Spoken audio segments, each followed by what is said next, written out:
On a vast plateau cradled in the heart of the Rocky Mountain Range lies 2 million acres of unspoiled wilderness, never farmed and never fenced.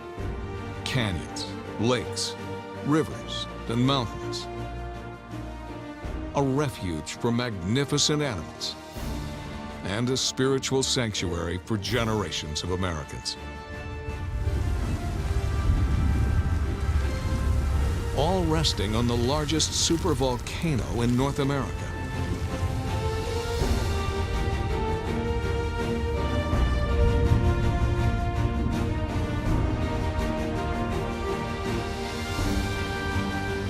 This is Yellowstone, America's first national park.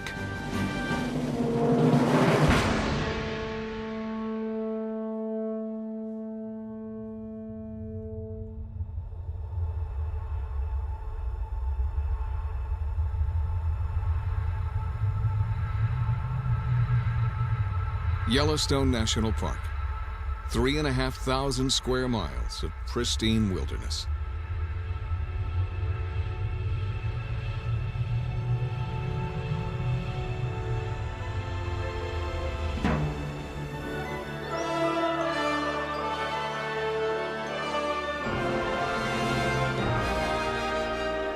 Yellowstone is a haven for the largest concentration of wildlife in the continental United States, and over 1,300 plant species.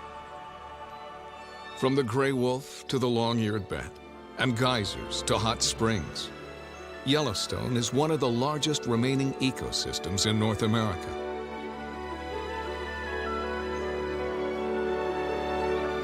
But these sweeping grasslands and forests are more than just a nature reserve.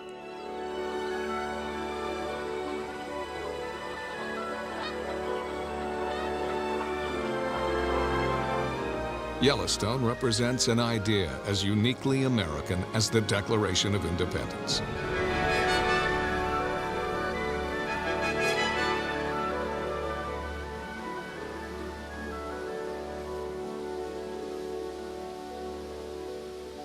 When established, Yellowstone was a new symbol of democracy.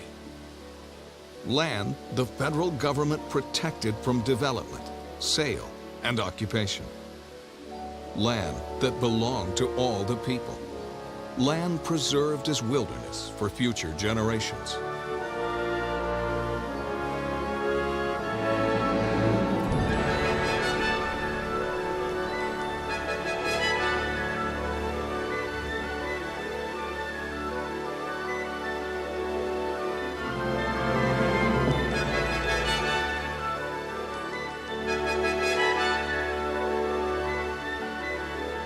Native Americans first visited Yellowstone 12,000 years ago. They named this region after the unique yellow rocks seen in the cliffs of Yellowstone's Grand Canyon.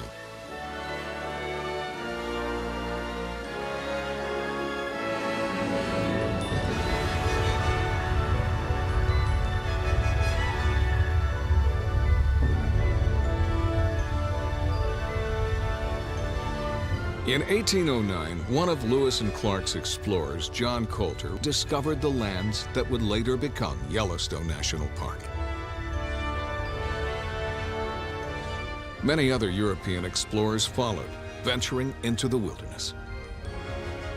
They returned with tall tales of a land where waterfalls spouted upwards, mud boiled, and steam came out of the ground. Back in the cities, it sounded too fantastic to be believed. In 1869, a group of prospectors wrote an account of their journey into the area, but editors in the East refused to publish what they deemed to be a work of fiction.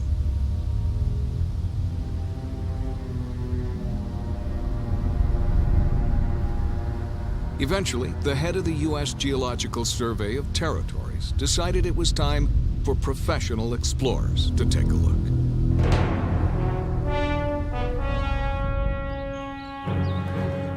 In 1871, Ferdinand Hayden led a team of 50 scientists and surveyors into Yellowstone.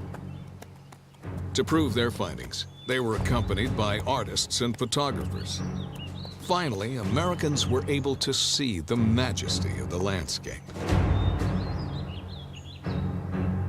Hayden and his team prepared a report, complete with photos and paintings, outlining how the Yellowstone region was unsuitable for farming, ranching, or mining.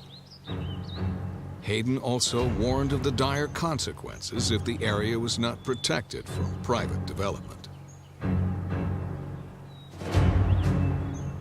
Recognizing Yellowstone was a priceless treasure, Hayden returned to the east and passionately lobbied senators, congressmen, and his superiors in the Department of the Interior to help him preserve Yellowstone.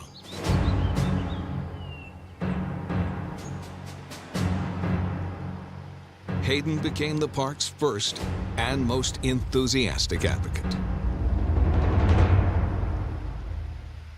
He feared Yellowstone would become a commercial attraction, where every scenic view belonged to private landowners.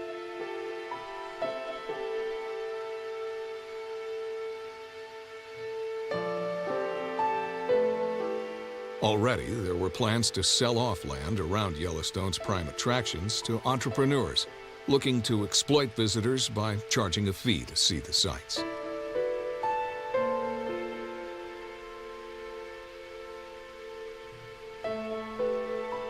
Hayden believed in setting aside the area as a pleasure ground for the benefit and enjoyment of the people, and that it should be as free as the air or water.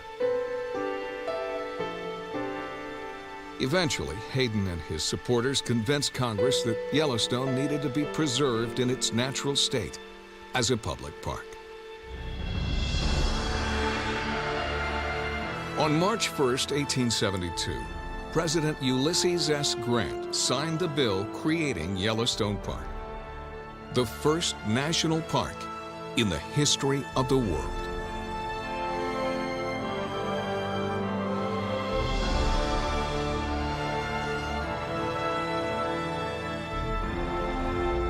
The magnificent natural wonders of the land were now available to everyone.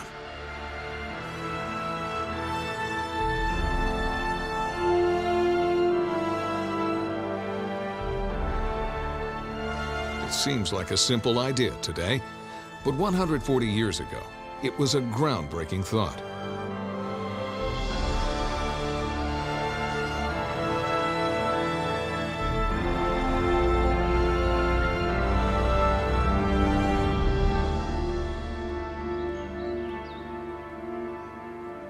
Today, visitors entering Yellowstone from the north pass through the 50-foot-tall Roosevelt Arch.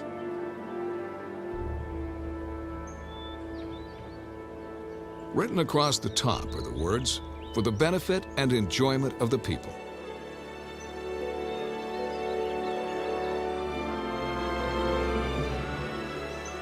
Most visitors assume the quotation is from the man who gave the arch its name, President Theodore Roosevelt. But while Yellowstone held a special place in Roosevelt's heart, he was only 13 when the park was formed. The quotation actually comes from the act that established Yellowstone National Park in 1872.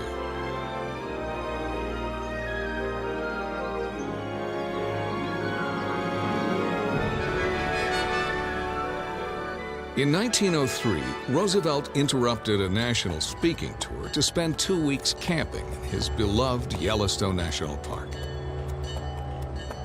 He was said to be reluctant to change out of his camping clothes and into a suit so he could lay the cornerstone of the arch that still bears his name.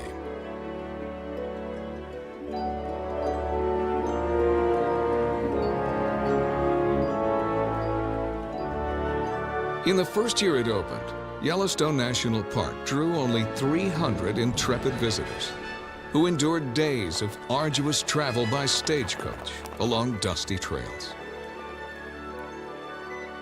Once inside the park, there were no roads because Congress provided no money to build them.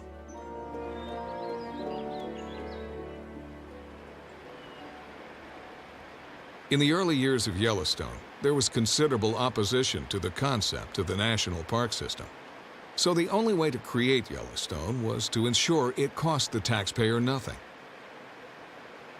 It was a park without protection.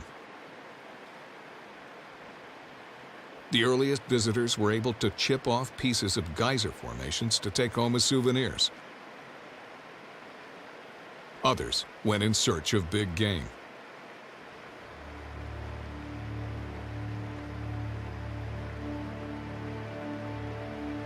The Great Plains of North America were once the feeding grounds of up to 60 million bison. The Yellowstone region was a sanctuary for the mighty herds, but poachers ignored the boundaries of the national park. It was time to call in the cavalry.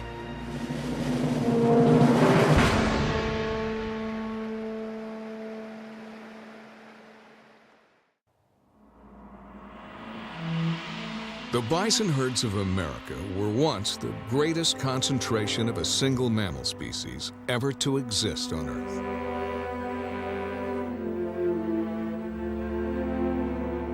But then, the railroads arrived. Trains brought men with guns, and in just 10 years, the bison herds were decimated.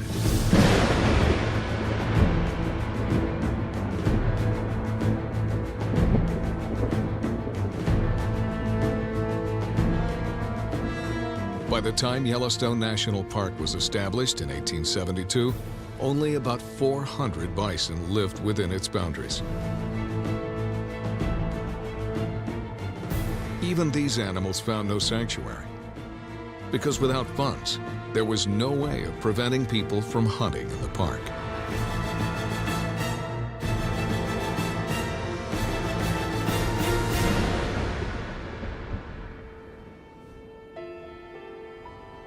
Poachers picked off the survivors one by one, until only 20 bison remained in Yellowstone National Park.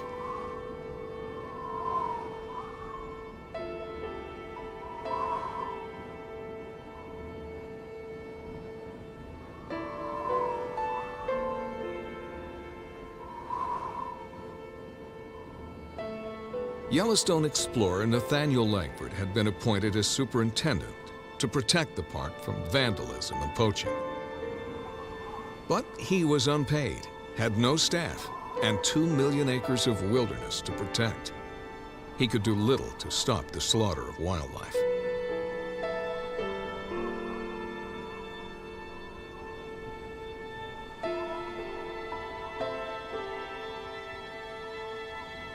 When the U.S. Army sent another expedition into Yellowstone in 1875, the naturalists on the team were appalled by the lawlessness and exploitation of the park's resources.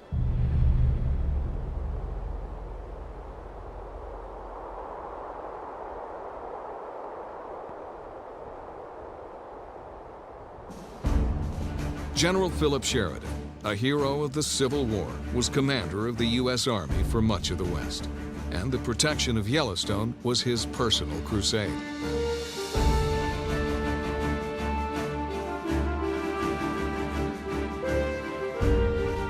Sheridan ordered the 1st U.S. Cavalry into the park to prevent the destruction of natural formations and wildlife.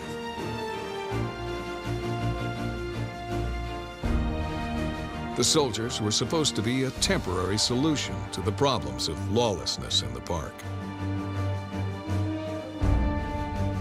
But the cavalry stayed, defending Yellowstone for 30 years. And their temporary Camp Sheridan was replaced with the permanent structures of Fort Yellowstone.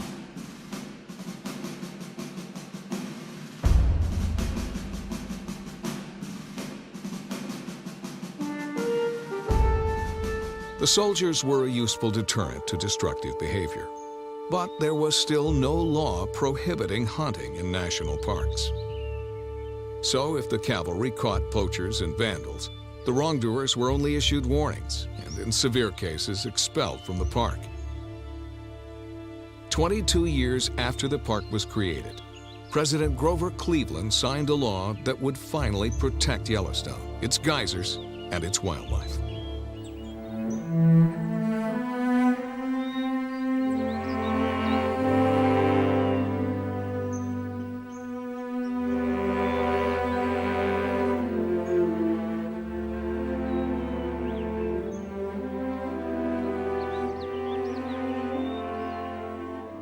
But soon, the cavalry faced new challenges. In 1902, it was illegal to drive an automobile in Yellowstone National Park. So when one reckless driver roared past a squadron of mounted cavalry, the car sent their horses into a frenzy, and the outraged soldiers took off in pursuit.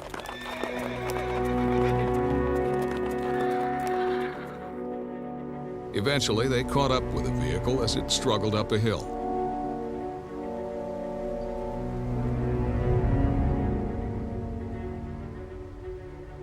The soldiers lassoed the car, tied the vehicle's wheels, and detained the driver. His punishment was to give the curious park administrator a ride in his newfangled automobile.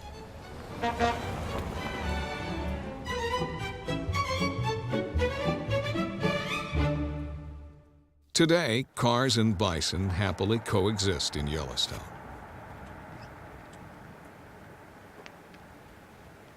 Back from the brink of extinction, more than 4,500 bison roam free in the national park. The animals are the only genetically pure descendants of the great bison herds that once roamed the prairie.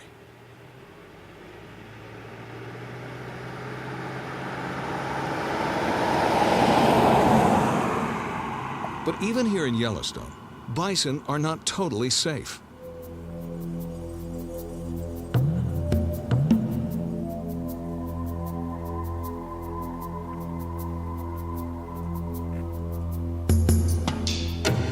In 2004, 4 bison were found dead without a wound on their body. Their deaths were a mystery, until scientists realized geothermal vents in the hills above had poured out deadly gases, including hydrogen sulfide. It was a cold night, and the heavier-than-air gases rolled down to collect in the basin, where the bison were grazing. The animals were asphyxiated, falling to the ground at the hands of a silent killer.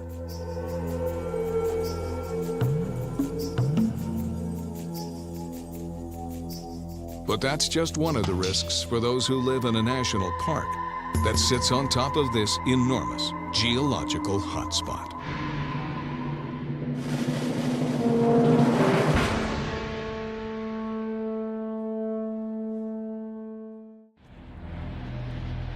Yellowstone National Park sits on top of a column of partly melted rock that descends more than 1,800 miles, nearly halfway to the center of the Earth. This geological hotspot is the heat source that fuels the park's 10,000 hot springs, mud pools, and fumaroles. That's half of all the geothermal features in the world.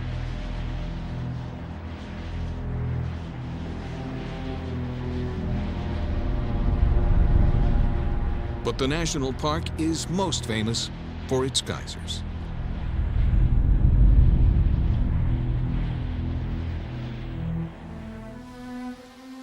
There are more than 300 geysers in Yellowstone. That's over 60% of all the geysers found on the planet. Old Faithful is the most famous because it puts on a show every 90 minutes. This clock-like regularity is how it got its name back in 1870.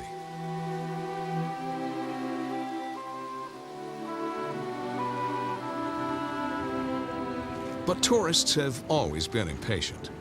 In 1885, a Chinese laundryman accidentally discovered that adding soap to a hot spring induces an eruption, and in the process blows a laundry basket sky high. Soon, tourists, disappointed at missing Old Faithful, created eruptions on demand by tipping soap into geysers all over the park. The U.S. Army joined in the fun when General Sheridan's men put their dirty clothes in the crater between eruptions.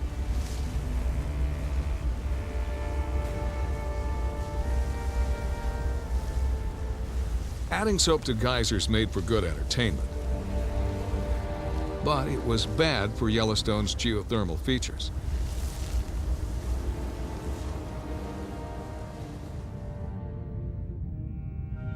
Beneath a geyser is a deep cavern with a narrow opening.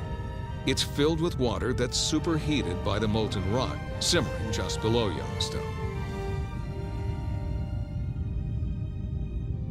In the period between eruptions, Old Faithful slowly fills, and the water at the top of the geyser cools down, pressing on the hotter water beneath, like the lid on a pressure cooker. Adding soap lowers the pressure, lifting the lid enough to cause an eruption. Unfortunately, soap also does terrible things to Old Faithful. It damages the intricate plumbing of the geyser, so the gimmick was quickly outlawed. Old Faithful is still the world's most famous geyser. It may not be the tallest geyser in Yellowstone, or the hottest, but it does erupt about 20 times every day, every year.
The word geyser comes from the Icelandic word meaning to gush. And gush is what Old Faithful does best. In an eruption lasting just 4 minutes, 8,500 gallons of superheated water are fired higher than a 10-story building.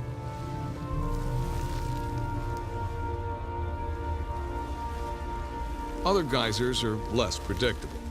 Steamboat Geyser is the biggest in the world when it blows, shooting an astonishing 1 million gallons of water. That's enough to fill 2 Olympic-sized swimming pools 400 feet into the air. But it's far from faithful, erupting at intervals ranging from 4 days to 50 years. Eruptions carry more than just water and steam high into the air. As it passes up through the rocks, the superheated water dissolves silica from bedrock. Old Faithful spouts 65 pounds of dissolved silica with each and every eruption. It's estimated that every day, all the geysers in the park erupt 390 tons of minerals. That's about the weight of a Boeing 747. When the water cools, some of the silica collects around the geysers as a gray cone, growing at about an inch every century.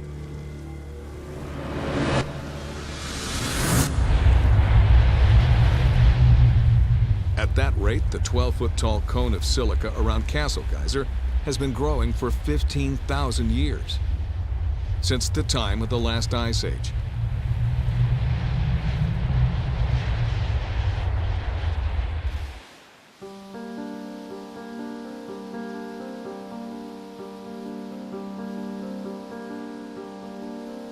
At Yellowstone's Mammoth Hot Springs, hot water flows through limestone, not lava. As a result, the superheated water dissolves vast quantities of calcium carbonate. As it spills down the hillside, it cools, coating everything in a layer of bright white rock.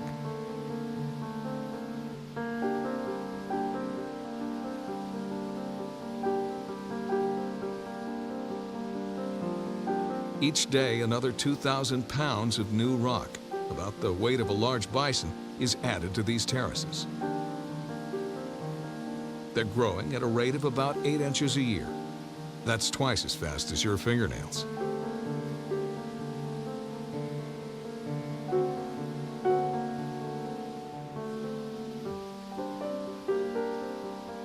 In places, these terraces are more than 250 feet thick.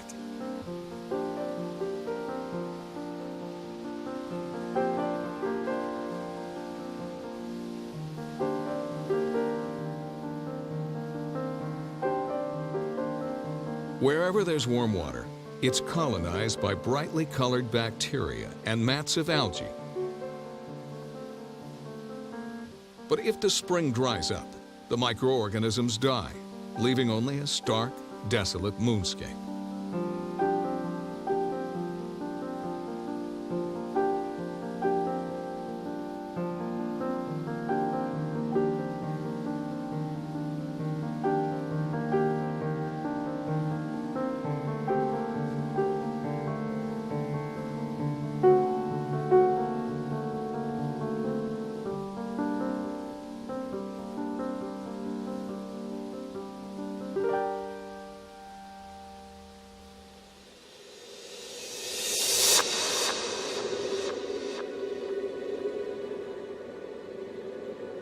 In some parts of Yellowstone, the water is so acidic, it will dissolve the pants off people who sit on damp ground.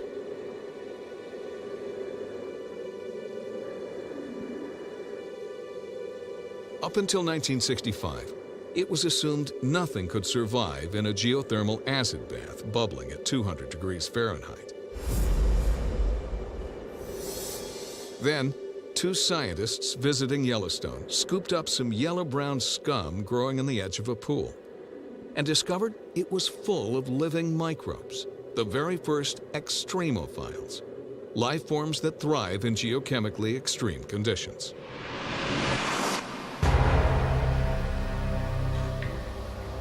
You can tell the temperature of a pool by the color of algae living in it. If the water is 120 degrees, the algae will be green. 145, orange. 180 degrees, and the algae will be a rosy pink.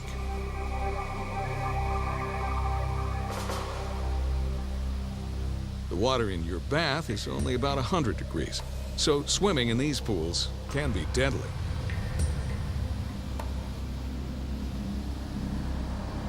Other pools are so hot, not even the most extreme extremophiles can survive.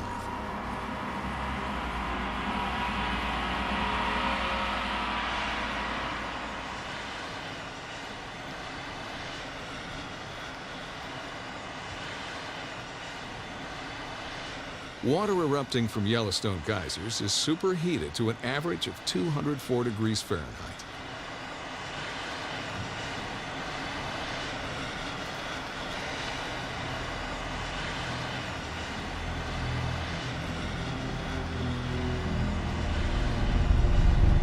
The first prehistoric people in the area made good use of the hot water.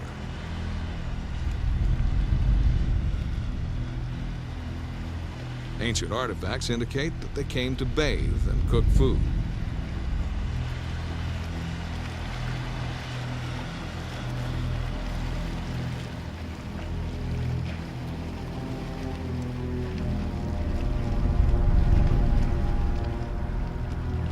Legend has it, birds in Yellowstone drink so much hot water that they lay hard-boiled eggs. But fish face even greater dangers. In this land of boiling water, it was said that anglers could lift cooked fish straight out of the water and onto the plate.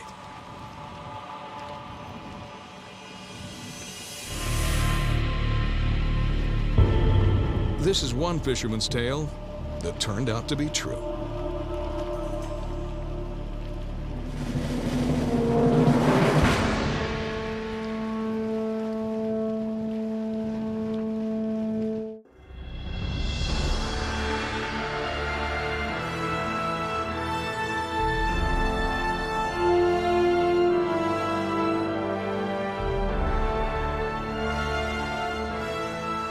Covering an area almost twice the size of Washington, D.C., Yellowstone Lake is the largest high-altitude lake in North America.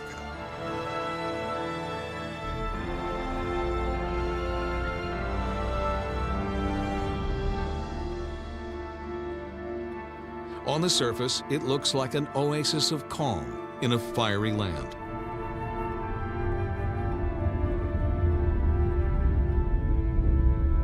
But even at the depths of winter, when the lake is covered by 3 feet of ice, parts of the lake bottom still boil. Hot springs are found both beside and below the lake.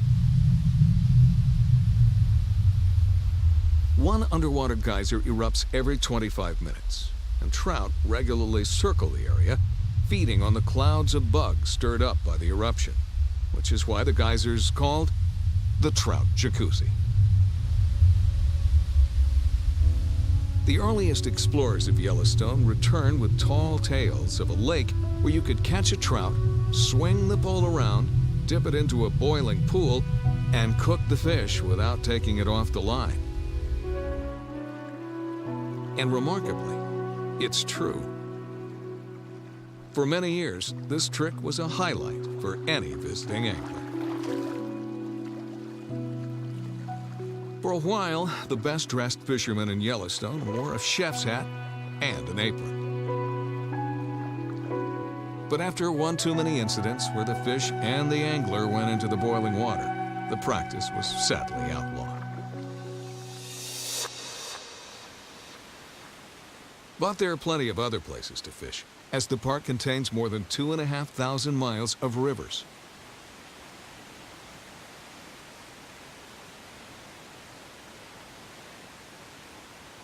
The most impressive is the Yellowstone River, where it runs through an area called the Grand Canyon.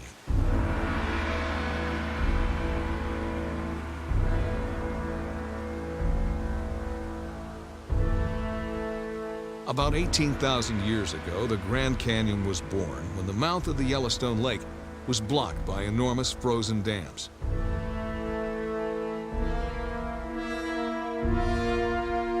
When the ice melted, catastrophic flash floods gouged the canyon out of solid rock.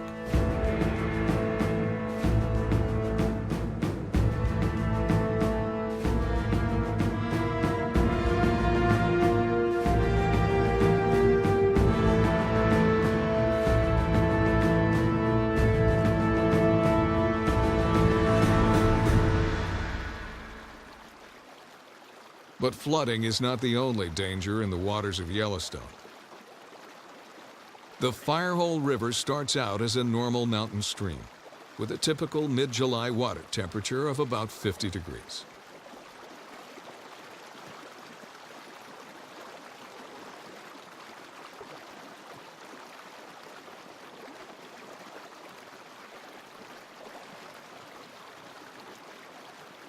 After the water has traveled 12 miles and wound its way through 3 geyser basins, the water temperature is more than doubled to 110 degrees.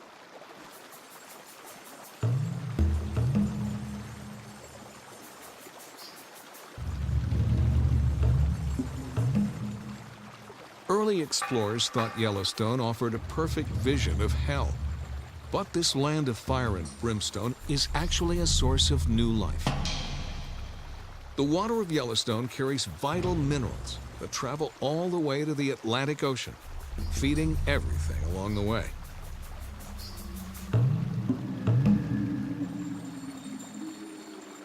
The nation's breadbasket is also built on the back of land fertilized by Yellowstone, in some of the largest volcanic eruptions the Earth has ever known. In this harsh and unforgiving land, From out of the ashes springs new life. Even the trees must die to be born again.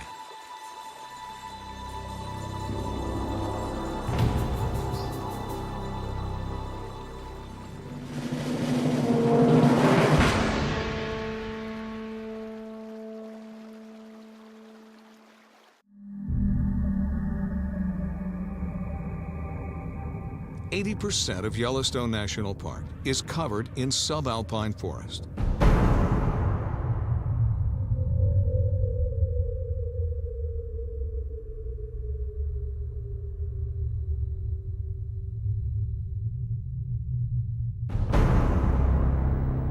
Wildfire is a natural part of the Yellowstone ecosystem. The trees have to burn to be born again. Each year, about 24 forest fires are started by summer thunderstorms, bringing lightning but no rain. A lightning strike hits a lodgepole pine in a shower of sparks, blowing pieces of bark 100 feet in all directions. If the forest is dry enough, it starts to burn.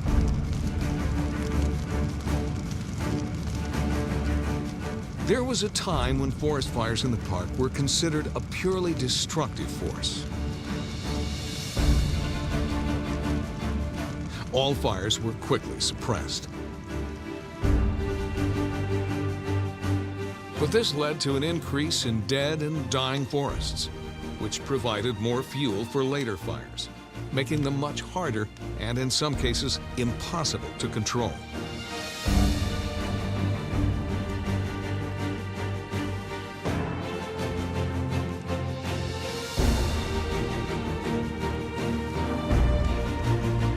During the drought of 1988, on a single day in August, 150,000 acres, an area the size of Chicago, was turned to ash.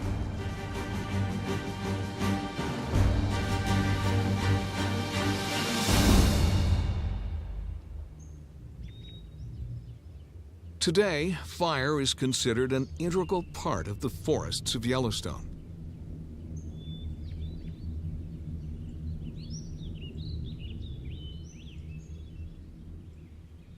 Lodgepole pines, the most common trees in the park, have cones that are only opened by the heat of a fire.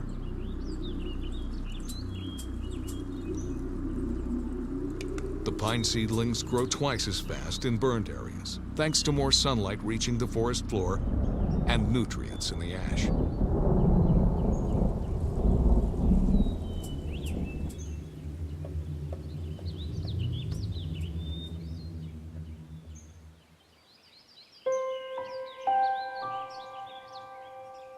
The trees of Yellowstone have regrown from the ashes again and again.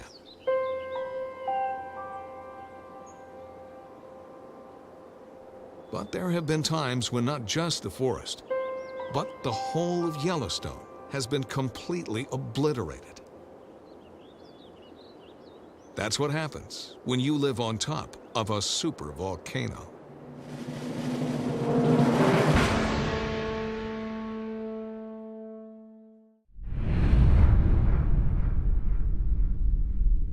When most people think of volcanoes, they imagine something with a classic cone shape of Kilauea or Kilimanjaro. But there's another kind of volcano that's so explosive, it leaves behind not a cone, but a vast hole in the ground. It's called a caldera, from the Latin word for cauldron. Few visitors to Yellowstone National Park realize they're standing on top of the world's biggest caldera, 40 miles wide.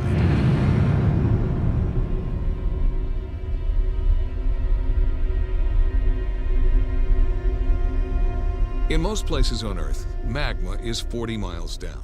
But in Yellowstone, a churning sea of molten rock is just 2 miles under the surface and restlessly pressing upwards. Scientists call the Yellowstone caldera the deadliest volcano on Earth.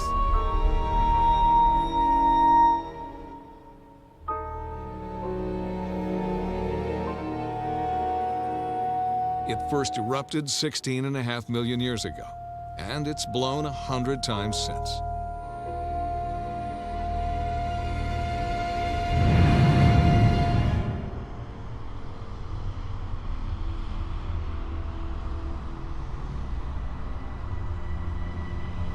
The last big eruption, more than 500,000 years ago, was 1,000 times bigger than Mount St. Helens. 2 million years before, the explosion was 8,000 times bigger.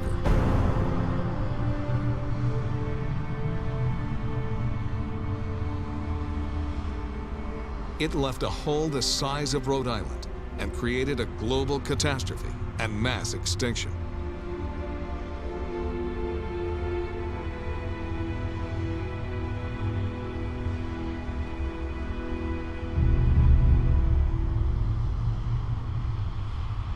The Yellowstone caldera produced a cloud of toxic ash so enormous that if swept into California, it would bury the entire state under 18 feet of ash.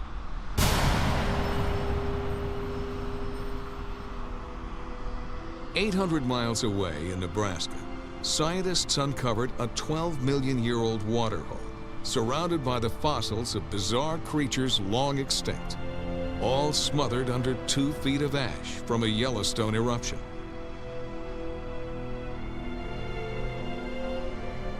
In Idaho, they grow great potatoes in the ashes left behind by Yellowstone's eruptions.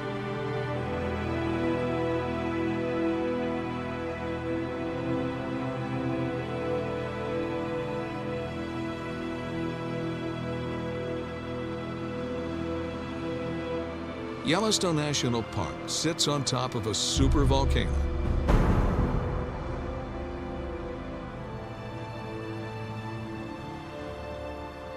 Throughout its life, the Yellowstone supervolcano has averaged an eruption every 600,000 years.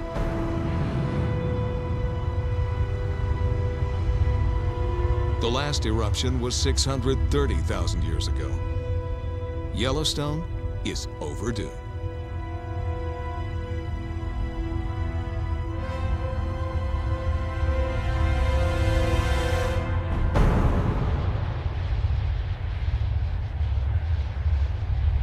Experts are confident that there's nothing to suggest the supervolcano will blow next week or even next year.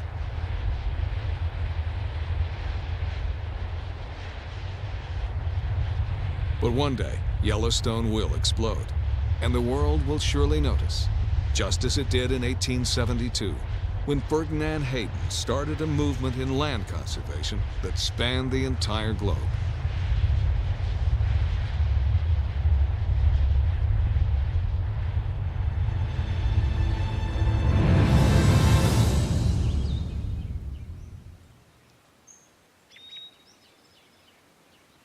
Yellowstone National Park is a tribute to the foresight of those who created it, and a unique part of America's heritage.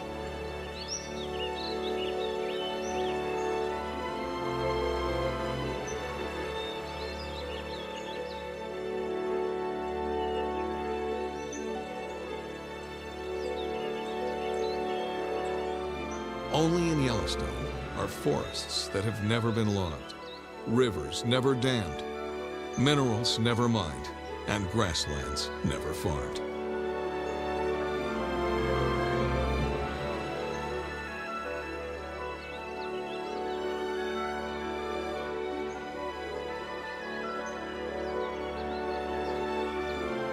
The magnificent wilderness only survived thanks to the dedication of the park's many protectors.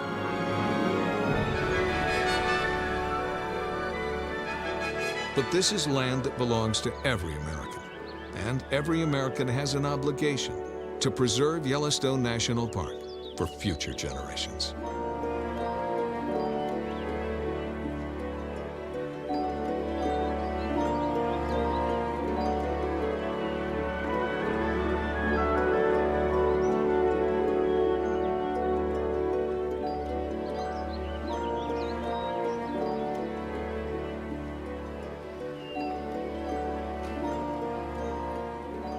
With the arrival of winter, the gates to the national park are closed, as the roads will no longer be plowed for visitors until spring.